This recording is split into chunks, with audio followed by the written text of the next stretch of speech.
하나님의 말씀은 요한일서 4장 11절 12절 말씀입니다. 요한일서 4장 11절 12절의 말씀. 사랑하는 자들아, 하나님이 이같이 우리를 사랑하셨은즉 우리도 서로 사랑하는 것이 마땅하도다. 어느 때나 하나님을 본 사람이 없으되 만일 우리가 서로 사랑하면 하나님이 우리 안에 거하시고 그의 사랑이 우리 안에 온전히 이루어지느니라. 아멘. 자, 어제 이어서 오늘은 하나님의 사랑을 받은 성도에게 형제 사랑하는 것이 마땅하다라고 그렇게 말씀을 하고 있어요. 그렇게 권면하는 그런 내용입니다. 근데 여기에서 사랑하는 자들아, 이 사도 요한은 이 사랑하는 자들아 이 말을 참 많이 쓰고 있어요. 가만히 보면 얼마나 그가 성도들을 사랑하고 있었는가. 마치 자기의 자식처럼. 이 노사도는 연세가 참 많았죠.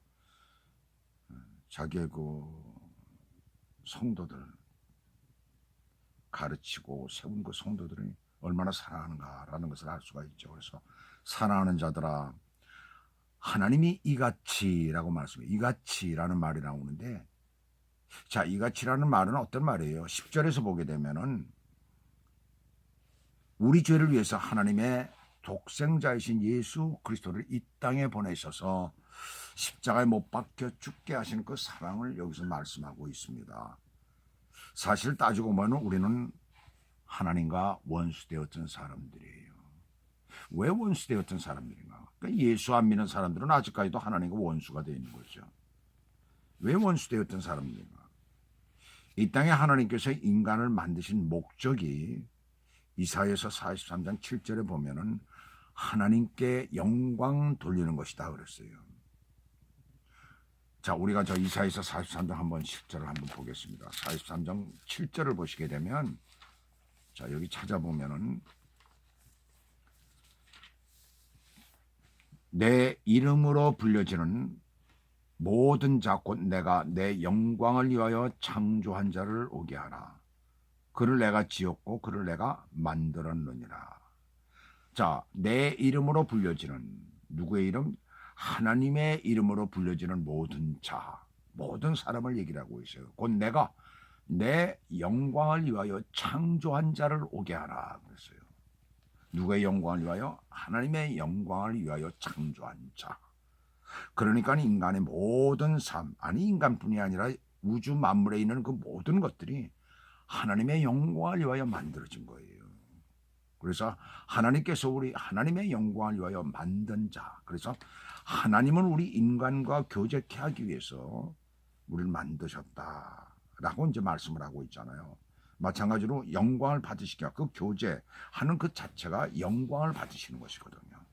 그래서 영광을 위하여 존재 목적이 바로 그렇게 되어져 있다는 얘기입니다. 그런데 그러한 인간의 하나님을 떠나 살고 있기 때문에 모두가 다 근본적인 죄를 갖고 있는 것입니다.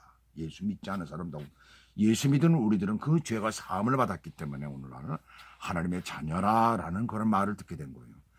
그러한 인간을 위해서 가장 귀하고 귀한 독생자를 내어주신 것이에요. 아들이 아니고는 인간의 죄의 문제를 그 어느 곳으로도 해결할 수 없기 때문에 그렇습니다. 어느 전쟁 중에 통신병이 중요한 아주 연락사항을 받았어요. 굉장히 중요한 그런 연락사항을 명령을 받았습니다. 이게 통신병의 역할이 뭐예요? 다른 곳에다 그 중요한 내용을 갖다가 연락해 줘야 되는 거죠. 그런데 모든 통신수단에 이 두절되어 가지고 명령을 전달할 수가 없는 그런 상태가 되었어요. 이제 할 수 있는 방법은 이 끊어진 전선을 이어서 그래가지고 연락을 해야 되는데 이 끊어진 전선이 이을 수가 없게 그렇게 되어 있어요. 어떻게 할 수가 없어요. 연결할 수 있는 다른 방법이 없어요. 시간은 급박하고 만약에 연락을 하지 못하면 아굴이 전부 다 전멸을 당할 그런 위기에 처해져 있었습니다. 이 급박한 절대절명의 상황 속에서 통신병은 양쪽의 전선을 잡기로 했어요. 그렇게 되면 딱 되는 거예요, 그게. 그래서 한쪽은 이쪽 선을 잡고 한쪽 선은 또 이쪽 선을 잡고 그렇게 해서 연결을 하고 결국 자기가 해야 될 그 중요한 그 연락을 하고 그 통신병은 그 자리에서 죽고 말았습니다. 이것은 우리와 하나님의 관계에서 일어난 사건과 똑같아요. 우리가 하나님과 원수되었을 때 그리스도께서 한쪽 손은 하나님의 손을 잡으시고 한쪽 손은 우리들의 손을 잡으셔서 연결하시고 우리가 하나님과 화목하게 하시고 하나님과의 관계에서 소통을 가능하게 하신 중보자의 모습을 말하고 있는 그런 예화다라고 할 수가 있습니다.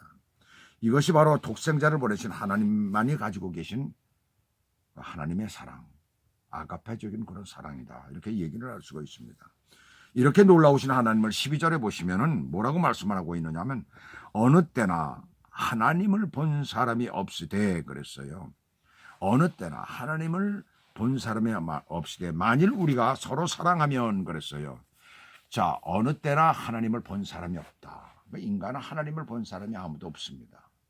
하나님과 가장 가까웠던 모세조차도 출애굽기 33장 23절에 보시게 되면 뭐라고 하나님께서 말씀을 하시느냐 하면 네가 내 등을 볼 것이요 내 얼굴은 보지 못하리라, 그렇게 말씀을 하십니다.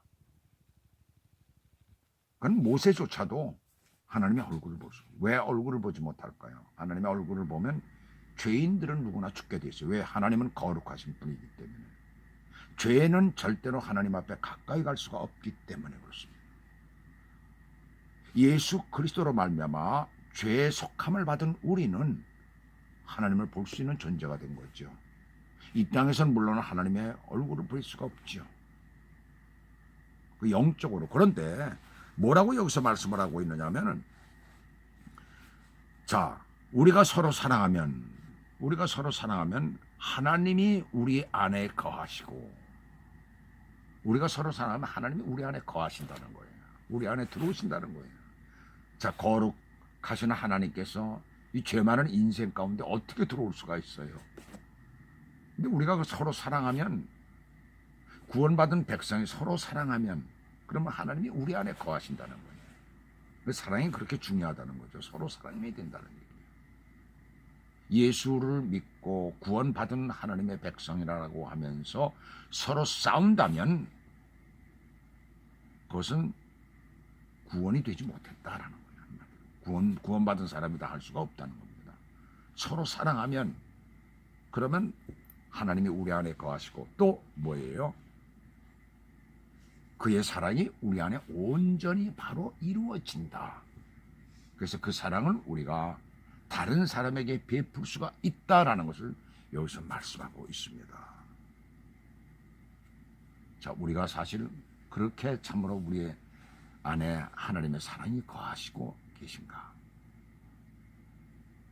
그것을 우리가 좀 깊이 생각해야 될 것 같아요. 우리가 아직도 다른 사람을 미워하는 그런 마음이 있는가? 다른 사람을 싫어하는 그런 마음이 있는가? 혹시 우리 속에 그런 마음이 있다라고 한다면 물론 우리 믿는 사람들끼리는 더더군다나 그 사랑이 온전히 이루어져야 됩니다. 잘못하는 것이 있더라도 용서해야 되고 용납할 수 있어야 되는 거예요. 그러나 한 가지 우리가 유의해야 될 거 있어요. 적그리스도, 하나님을 거역하는 자들, 하나님의 뜻을 받들지 않는 자들, 하나님의 말씀에 배치되는 자들, 그런 자들은 적그리스도가 되는 거죠. 그들은 용납해서는 안 되는 것입니다. 왜? 하나님의 원수가 되어져 있기 때문에 그렇습니다. 물론 여기서 세상 사람들이 아직 주님 앞에 돌아오지 못한 그런 사람들을 얘기하는 건 아니에요. 이것은 완전히 하나님을 배역할 뿐만 아니라 하나님을 향해서 마귀 있기 때문에, 마귀의 세력이 있기 때문에 많은 사람을 미혹할 수 있기 때문에 그런 사람을 우리가 받아들일 수 없습니다. 그러나 그렇지 못하고 우매해서 아직도 하나님을 알지 못해 원수되었던 그들은 우리가 하나님의 사랑으로 그들을 감싸주고 주님 앞으로 인도해야 되는 것이죠. 더군다나 교회 안에서는 그런 하나님의 사랑이 완전히 이루어져야 될 줄로 믿습니다. 오늘도 우리가 믿음의 사람으로서 그 사랑을 실천하는 하루가 되기를 주 예수 그리스도의 이름으로 축원합니다. 기도하겠습니다.